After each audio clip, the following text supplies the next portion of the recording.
Good evening, everyone. Today I've got a review of Vanille Havane by Les Indemodables. We'll be going through the EDP, but also touching on the Extrait absolute, which I also happen to have. The way our review will go is we will discuss the presentation, the brand, the scent profile, the performance, whether it's good value for money, and at the end we will also be doing a comparison between the EDP and the Extrait roll-on to see what I would recommend and what differences there are between. So let's get started. So Vanille Havane is by far the most popular perfume made by a niche perfume house, Les Indemodables. Les Indemodables is about a 4 or 5 year old brand from France, and they're definitely a niche house. And basically their whole unique selling point is that they use the highest quality materials and they're super transparent about where they get the materials from. So essentially it's made by a French couple, Remy and Valerie. They actually started being an ingredients company first, which Remy, the husband, is in charge of.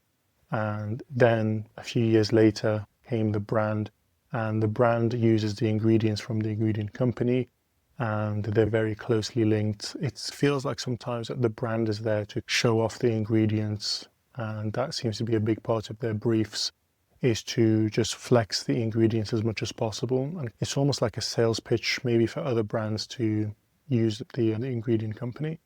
But anywho, I was introduced to Vanille Havane in the end of 2024. And when I got a sample kit, a discovery set, which I highly recommend, by the way, it is such great value. It's such good value that I actually ended up getting 2 of them because they give you 3 mils of all their scents for about £45 or something like that. And when you calculate the cost per ml, it's cheaper than a bottle. So for some of the scents, having 6 mil of them is more than enough for me to use for years and years to come. And obviously the ones that I really love, I go for the full bottle. Now, Vanille Havane was released in 2020 or 2021, a few years back, and it's exactly what it says on the tin, Vanille Havane, so vanilla and tobacco. But it's not quite so simple. I think a lot of people fall into the trap of thinking this is just another tobacco vanille super likable scent. So there's a theory in sociology, and forgive me, I don't recall what it's called. If I do, I'll put it in the description, where basically it describes how we are biased by the people we surround ourselves with. So an example that's commonly used is, let's say you are a liberal, upper middle class person in America, and you live in a suburb with people who are like-minded and from the same social class as you, and all your friends are the same, all your family are the same, and you speak to them about politics and the election. Who are you going to vote for tomorrow? Oh, duh, we're all voting for Hillary Clinton. You go home and you think, wow, everyone is like me. They're all going to vote for Hillary Clinton. And you wake up in the morning and Trump has won. Similar things happen in the perfume world where we are experienced nosers. That includes you watching this, and you watch YouTube about it, you read Fragrantica and Profumo, you vote on these websites, and we have bias that way where we're all confirming each other's opinions and beliefs. But actually that is not true of the general population, because when you compare Vanille Havane to something super deep and complex, like for example, Interlude by Amouage, or pick your favorite complex niche fragrance or challenging niche fragrance, then yeah, this to our noses in this very niche world that we are in is super mass appealing, super likable, easy dumb reach, and who could possibly dislike this? But my wife doesn't like him, and she doesn't have an experienced nose. And actually, when I ask for opinions about this, I get quite a mixed bag, because when you compare it to what's available out there, let's say Angel's Share, or let's say Le Mal Elixir, or whatever other vanilla gourmands are out there, they're simply much more mass appealing, much sweeter, much more likable, much more easy to wear than Vanille Havane. So I think we have to check our biases a bit and put things into perspective and be careful that actually this might not be as blind buy safe or as likable as you think it is. And don't be surprised if some people don't really get on well with it. So as the scent profile goes, Vanille Havane is exactly what it says on the tin, vanilla, and Havane, obviously mentioning Havana, so tobacco. But actually, it's a lot more than that. It's not just another rehash of Tobacco Vanille by Tom Ford, which obviously came out in 2007 and has been copied and has inspired a lot of perfumes. Even to this day, big perfume houses are still coming out with something that's inspired by that. Marge Boundless, etc. There's countless others. But this is actually, in my humble opinion, the best tobacco and vanilla scent on the market. It's also my favorite vanilla scent on the market, my favorite gourmand scent on the market. And I think it's the best scent released in the decade of the 2020s. Yes, better than Interlude 53, Reflection 45. Let me know what you think about that. It might be a controversial take, but I think this is the best perfume in the 2020s. But let me know in the comments what you think the best releases of the past 5 years have been. When it comes to the presentation, Vanille Havane comes in 50 ml bottles. They've just started to make 100 ml bottles, but that wasn't available when I bought this. It's a nice glass bottle. You can see it's inspired by Frederic Malle, 50 ml bottles in a way. It's got the name on the bottom there in gold writing, and each one has, the only thing that differentiates is the little artwork that they have. So they're exactly the same bottle, but they have different colors of the artwork. Now you have to be a bit careful, especially with the writing, the text Vanille Havane, because I've seen on a few people's bottles it has scrubbed off from use. So I'm very careful not to touch it from the front to avoid that. The cap is by Friction. It's not great, to be honest with you. So let's give it a spray. It has a very average atomizer. We'll do a spray anyway. I'll do it here on my hand for you guys. This was my scent of the day. Yeah, very average atomizer, to be honest with you. Now, when it comes to the presentation of the Extrait, it comes in this 10 ml roll-on. They've since I bought this, upgraded it to a 12.5 ml roll-on and kept the price the same, which, as you can imagine, I'm not that happy about it. I want that 2.5 ml. You owe me, guys. Send me the 2.5 ml. But it comes in this really nice thick glassed roll-on with a lid. This is what it looks like. I will apply this on the other hand for you guys. You just draw a circle. You're meant to really do it on pulse points, but to be honest with you, I will be going to bed and this lasts so long. EDP is a 20% concentration EDP. This is a 40% concentration pure oil with no alcohol. When it comes to the prices, this is around £230. This is around 98, something like that. But you can easily get 10% off. Now, Vanille Havane was my scent of the day. It was a love at first sniff from the Discovery set about 7-8 months ago. And to be honest with you, the only reason I did not buy it straight away is because of the price, but we will touch on that later on. Vanille Havane, the EDP, when it comes to the scent profile, it's actually more complex than it seems. In the air, it gives you a chocolatey kind of feel, but it's like what I get from it is basically chocolate covered raisins. So there's a dried fruit kind of thing. There's definitely a dried fruit kind of thing going on. And there is a hint of cocoa, but a lot of dried fruits, and I get raisin, like dark raisin. It's not really like fruity like an apricot or anything like that. It's like a raisiny kind of thing. And you obviously get the vanilla. The vanilla is not that sweet, actually. It is sweet, but it focuses on the real intricate woody aspects of vanilla, the resinous aspects of vanilla, the sticky aspects of vanilla. And the tobacco in the EDP feels quite wet. It's not very dry or smoky, like the tobacco is not on fire or lit. It's like the tobacco is drenched in this sweet vanilla, syrupy, sticky, resinous thing. And there's definitely some spices, although it's not listed. In the heart of this perfume, it definitely has a bit of a floral heart. You have to smell quite closely and really focus and pay attention to get the jasmine, which is what causes this floral heart. It's like a toned down version of the jasmine in Roger Enigma Parfum, if you've smelled that one. And they do the same job and have a lot of the same use cases. But this one is not animalic at all or skanky. The white florals and the jasmine are just there to give it a bit of lift, because there's no citruses or anything like that. So the white florals are there just to lift the whole formulation and make it a bit more airy Otherwise, it can be really dense. When it comes to the performance of the EDP, it's quite good, but I wish it was better. So it doesn't quite last the full workday. My workday is at least 9 hours, sometimes a bit longer. So yours might be different. To me, it is the most wonderful companion at work on a cold winter day. But I usually spray a good 5 or 6 sprays of this just to try and make it last the whole day. For the first 4 hours, it's the most amazing experience. You just keep getting wafts of it. You have this most amazing scent bubble. People can definitely smell it, but it's not aggressive or in your face. There's nothing synthetic about this. That kind of goes against the ethos of Les Indemodables, where they focus on these natural and really high quality ingredients.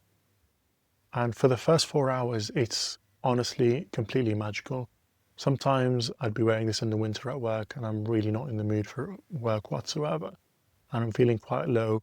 And this, without a shadow of a doubt, just gets me through the day, just catching wafts of this here and there. That only lasts about 5 hours, then it becomes totally a skin scent. You can sometimes get an odd waft here and there, but to be honest with you, after the 5 hour mark, it's totally a skin scent and it's pretty much gone by the hour 8 on a very good day. So the performance does leave a little bit to be desired, but to be honest with you, this is a straight 10 out of 10 masterpiece.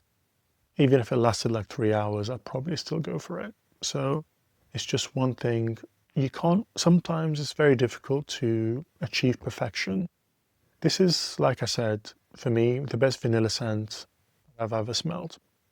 It's in one of my favorite tobaccos. It's up there with tobacco oud and royal tobacco, but it's a different style of tobacco than those two. It's quite wet, like tobacco oud, but it's not smoky at all like the amouage. It's best-in-class vanilla, best-in-class gourmand, and arguably best-in-class tobacco scent as well. And for it to be my favorite in 3 categories, it's a no-brainer. This is one of my favorite scents of all times. And because it's one of my favorite scents of all times, that's why I ended up getting the Extrait absolu oil roll-on. Now, you can't sample the roll-on because it's a roll-on, it's not hygienic. Even if you go to a shop, they're not going to have a tester because they can't have everyone rubbing their skin bacteria on one another. I'm pretty sure you wouldn't want that either. So you have to take the leap of faith and just get it. Now, I don't own many roll-ons. I have to be honest with you. Actually, this is the only roll-on, the first roll-on that I have. And I associate roll-ons with Eastern perfumery, Oriental perfumery. Oud attars, rose attars are quite common as well, musk ones.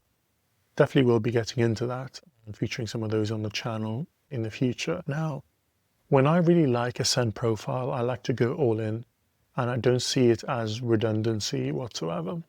So when I like Jubilation by Amouage, I go all in. I want both, even though they're quite similar. And for most people, there's redundancy there. When I like Heritage by Guerlain, I needed to get the EDT, 2 different formulations of the EDT, one vintage, one less vintage one. I had to get the EDP, and I also got the Roger inspired by scent Danger pour-on, because when I really truly fall in love with a scent, I like having those little differences. Like, I want to have the choice where I want to go with this one day, I want to go with something lighter the other day, I want to go with something more elegant on the third day. So I tend to look at redundancies more differently than most people, but that's only for scents that I really love. If it's one of your favorite scents of all time, and Vanille Havane, one of my favorite scents, I want to have all versions of it. There's no way I don't finish them because I can see myself wearing them as a signature scent, wearing them for many years to come. Let's talk about the scent profile of Vanille Havane Extrait Absolu. So it is slightly different. Now, I have to say, Vanille Havane came out, and then at least a year later, maybe even longer, they came out with this Extrait Absolu. And then a year later, they came out with the Cour d'Oud, which unfortunately I've not had the chance to smell. If anyone has it in the UK and would like to sell me a couple mils of it, please email me. It's in the info box. I've accepted that I may never own the oud version of it, and that's okay, but I would really like to smell it and just to have a mil or 2 just there for completion and for me to appreciate every now and then. So let's talk about the scent profile. So the reason I mentioned that this came out a year later is because I think they have improved it.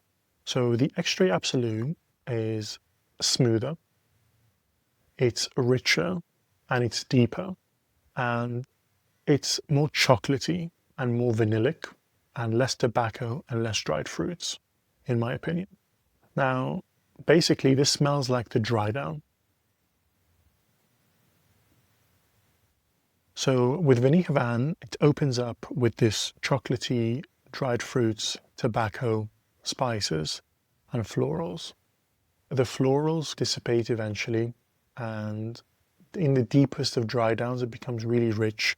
More of the chocolate comes out, more of the tobacco and vanilla comes out, the dried fruits and the floral kind of heart die down a bit, and the spices take a back seat as well.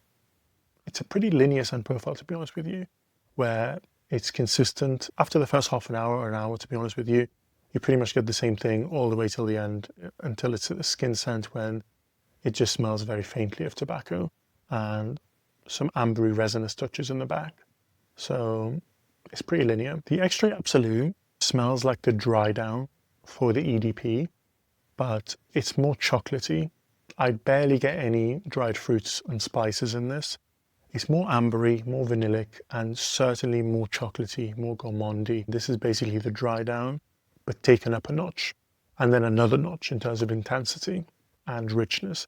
It feels super opulent, super rich, and it's absolutely amazing. Now, when it comes to the performance of the Extrait Absolu, this is where we have to be honest with ourselves and limit our expectation. Another thing that I feel about the Extrait Absolu is that when you smell it, and you do have to get your nose in there to smell it, because, I mean, I've just applied it on, I can't smell it from here.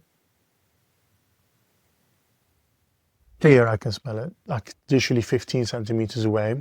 Granted, I only applied a small circle and it's not on a pulse point. When I do wear this on its own, I do circles behind the ears, I do in the clavicle and on the wrist as well. And it does, you do catch whiffs of it here and there throughout the day, very sporadically and very randomly. So in terms of the performance, it's more like Vanille Havane in hour 5 or 6, where it's quite weak. But when you do stuff your nose in there, it feels like you are in the scent. Now, what does that mean? It feels like you're in it. It's a very surreal 3D experience. Like when you smell it, you can smell the texture. It's like you're in a planet, a different planet, and that planet is called Vanille Havane, and you can see the chocolate and see the amberine touches and see the vanilla. You can almost touch them. It's a very surreal and luxurious experience. Whilst with the EDP, it doesn't feel as expensive or as luxurious. It's more of a 2D experience. It's still absolutely amazing. But when you compare them A to B, you can feel that the Extrait Absolu, for me, is the better scent. Okay, it's not the better product, and it's not the one most of you should buy, but it's the better scent profile. They had an extra year to play around with it, make it more luxurious. This is Vanille Havane 1.0, this is Vanille Havane 1.5. They've upgraded it a little bit, and when you really love a scent profile, these intricate small differences really make it a very interesting experience. Let's discuss the price of these, because the price is a very limiting factor. So Vanille Havane is very expensive. Per mil, this is one of the most expensive scents that I own.